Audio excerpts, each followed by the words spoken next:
ఆ రోజుట్లోనే 85లో తెలుగు యూనివర్సిటీకి తెలుగు రాష్ట్రం కోసం త్యాగం చేసిన వ్యక్తి కాబట్టి పొట్టి శ్రీరాములు పేరు పెట్టి పొట్టి శ్రీరాములు తెలుగు యూనివర్సిటీ అని పెట్టి ఆయన గుర్తించిన మొదటి వ్యక్తి నందమూరి తారక రామారావు గారని చెప్పి కూడా నేను మీకు తెలియజేస్తున్నా.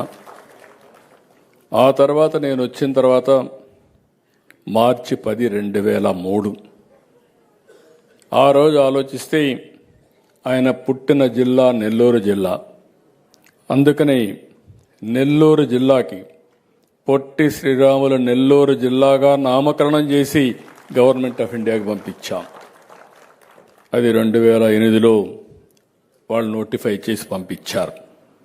ఈ రెండు కూడా ప్రధానమైన నిర్ణయాలు మనం తీసుకుని మనం ముందుకు పోయే పరిస్థితికి వచ్చాం.